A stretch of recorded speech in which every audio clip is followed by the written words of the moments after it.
Hello, everybody. Anybody tired of hearing me talk yet? I'm sure you are. I'm sitting here. I talked about this a while back.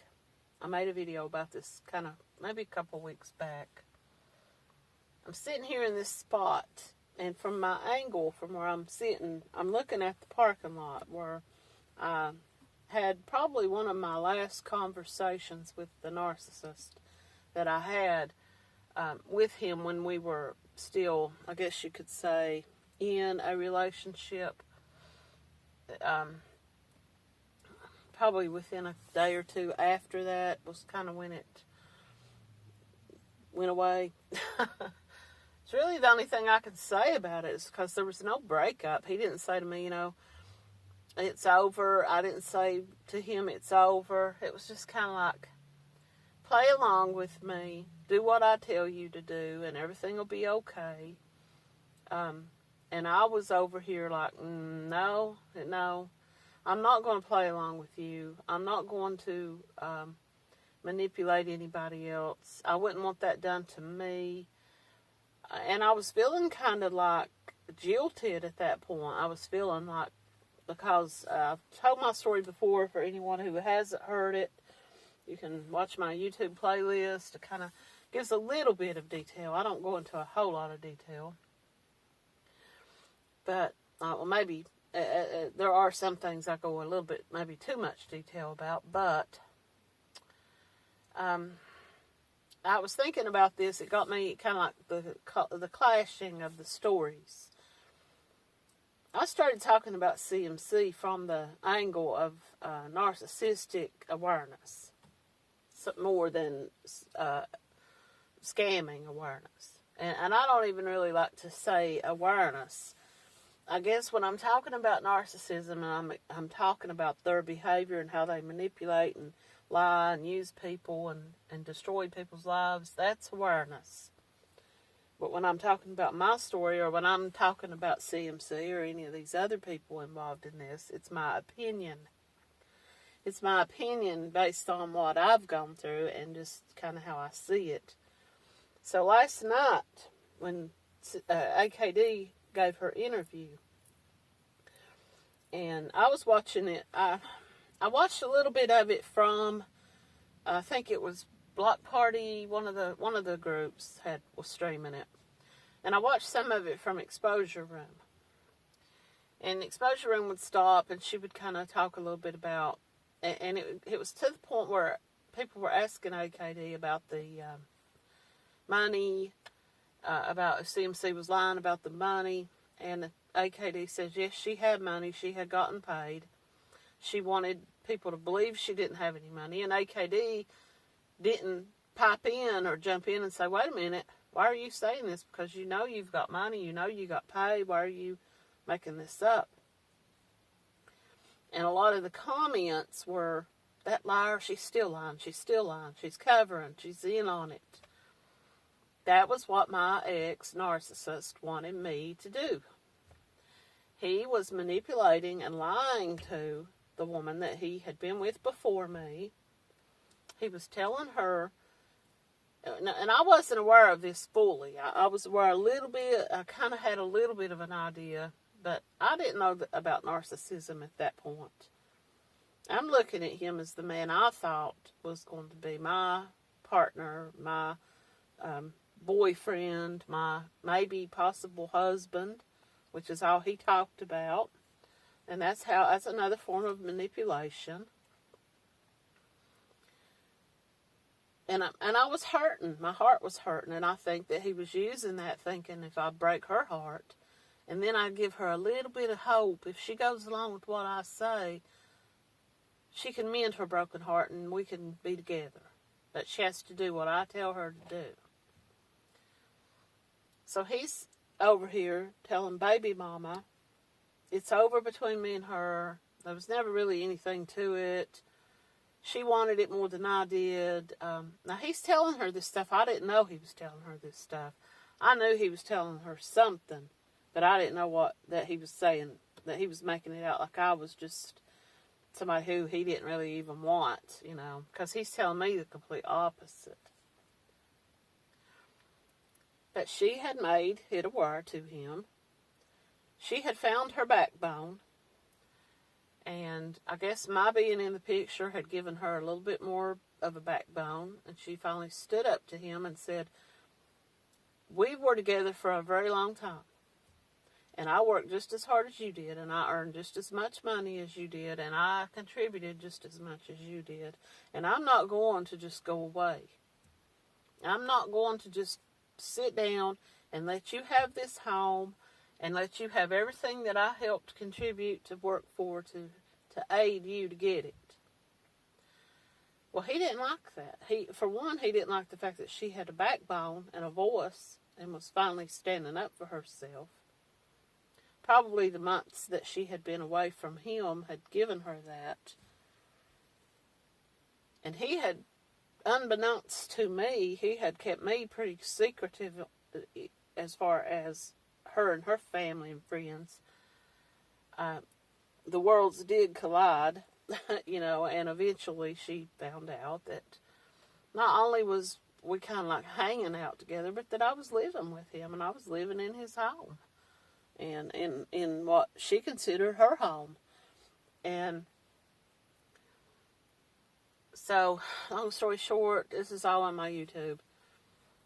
When I saw AKD last night and everybody was saying, well, why didn't she speak up? Why didn't she blast CMC? Why didn't she say, you know what? I'm not going to sit here and go along with this while you manipulate these people and lie to them to get the money.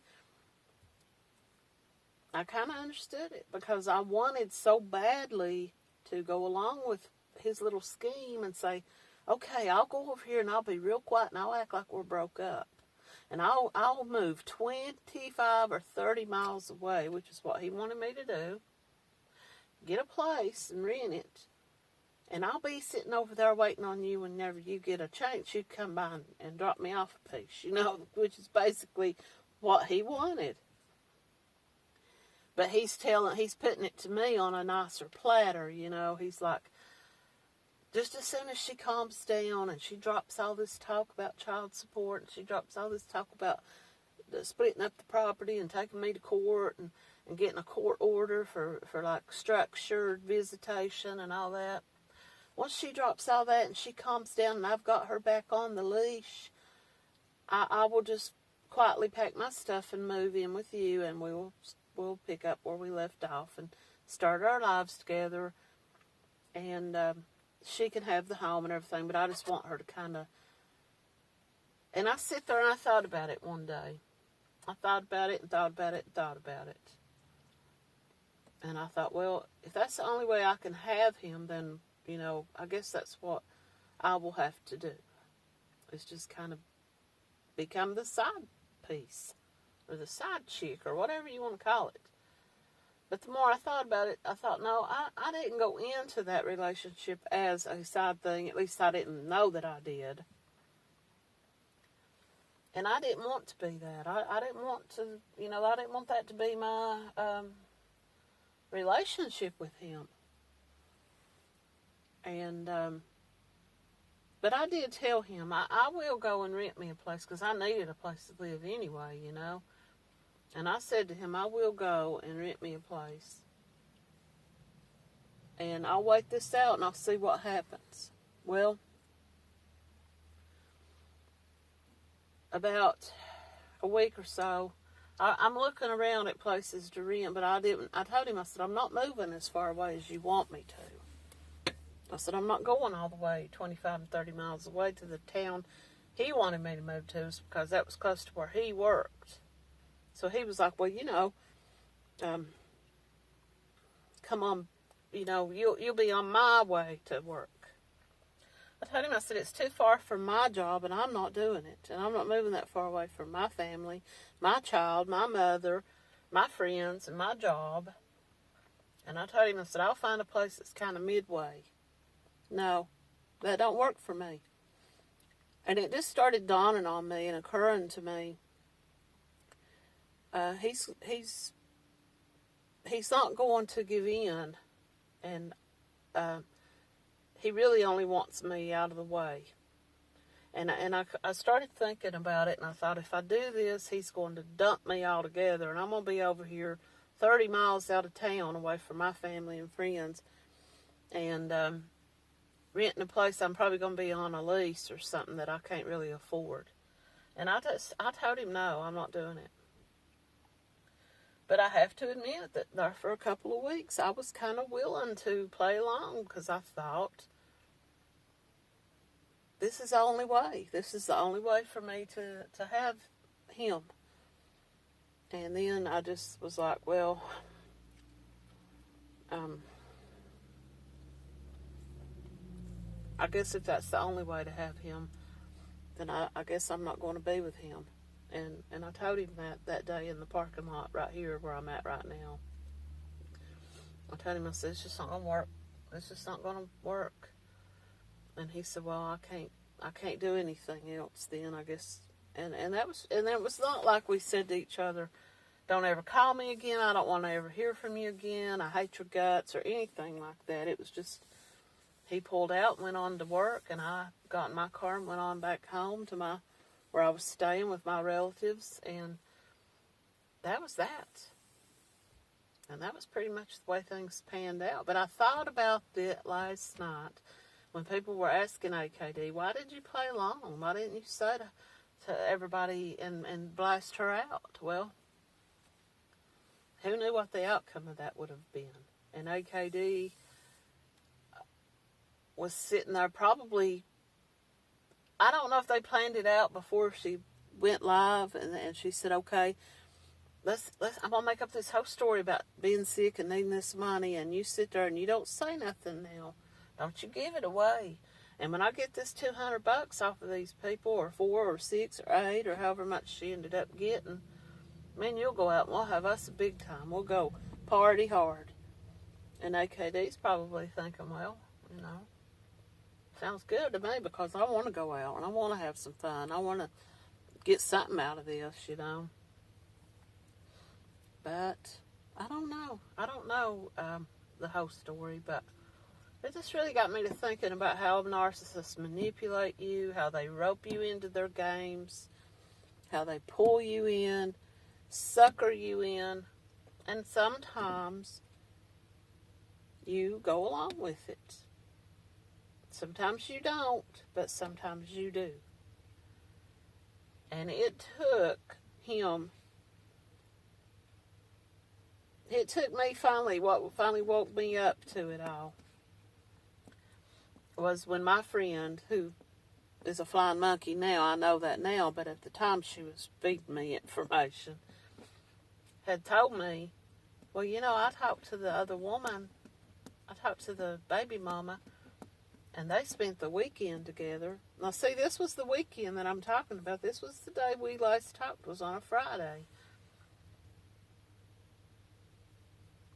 And I don't even know if that was the last day that we talked. I think we probably talked some more after that. I can't be sure because the dates get kind of skewed for me there for a while. But it was one of the last weekends and I think I do remember him telling me, I'm going to be at my friend's house. I'm going to go help him do some work on a car or a motorcycle, a dirt bike, or something. But anyway, it took me talking to my friend that, like, Sunday night. Now, I remember it now. It's coming back to me now because I was at my mom's and The Walking Dead was on, and that was my big show, He know that. So he's texting me or Facebook messaging me, and he's like, are you watching The Walking Dead? And I said, yeah. And he said, yeah, I turned it on there too. And he was telling me, I'm at home. I'm here by myself. And I suggested, well, if you're home alone, why don't I come down, This is a couple miles away. I could have been there in a few minutes. No, it's probably better that you don't come tonight. I got to get up early in the morning, and you got to go to work in the morning, and blah. And I'm thinking, why does he not want me to come down to his house? A lot of my stuff was still there. And it hurt my feelings. So later on that night, later on, like maybe 11 or maybe midnight, I'm talking to my friend. We're Facebook. And she says, well, I talked to, what's her name? And she told me that the two of them spent the weekend together.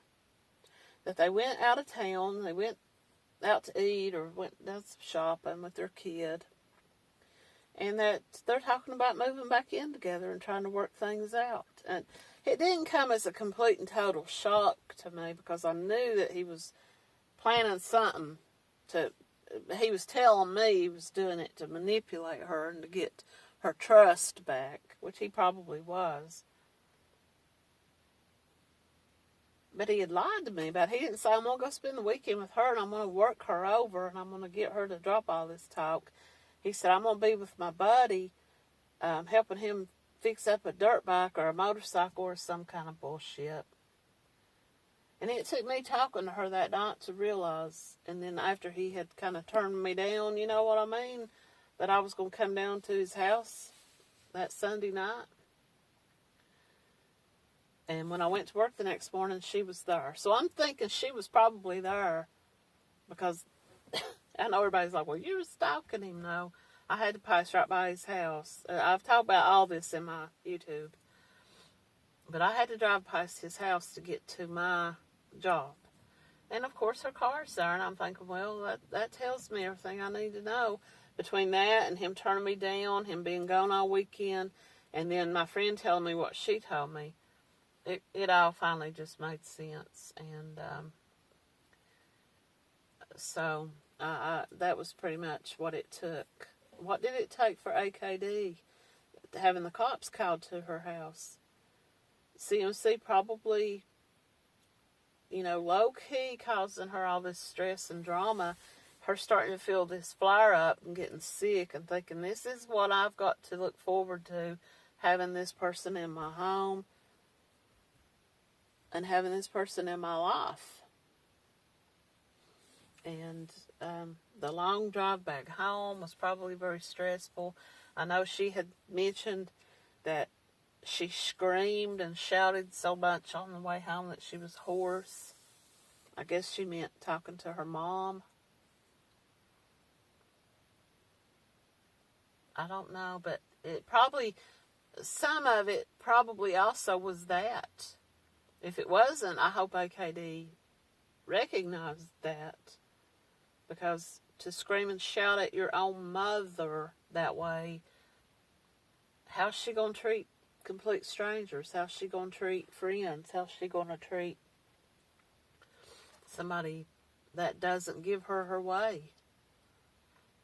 And so, not to give AKD a complete and total pass, but when I said earlier, I kind of get it. I'm looking at it from the viewpoint of somebody who was kind of there. And she could have said, I'm not going to do this, CMC. Don't get on there while I'm sitting next to you and say those things. Wait until I'm not around so nobody can accuse me of going along with it. But maybe she went along with it because she wanted to go along with it, Just like I could have gone along with what he wanted. I could have said, hey, I found a place, And who knows what the outcome, I'm sure the outcome would have been the same. And it was just an inconvenience for him to have me around at that time. And I hope, it's nothing to me. And some people are saying AKD got everything she deserved and she didn't get what she really deserved. I don't know. I'll reserve that judgment.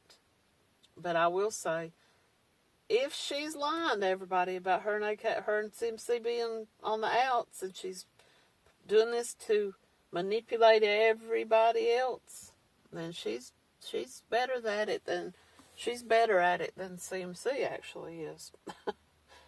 And I'm gonna go. I just wanted to come back and talk about that because that's the reason why I got started talking about these people to begin with. So when someone says, well, what's your angle in this? You're not trying to bust CMC for being a scammer. I can't tell people who to give their money to and who not to give their money to. I think they're hurting themselves when they give money to these people because, hell, I like to see my bank numbers grow, But I don't know. I guess I'll go. Everybody have a good day.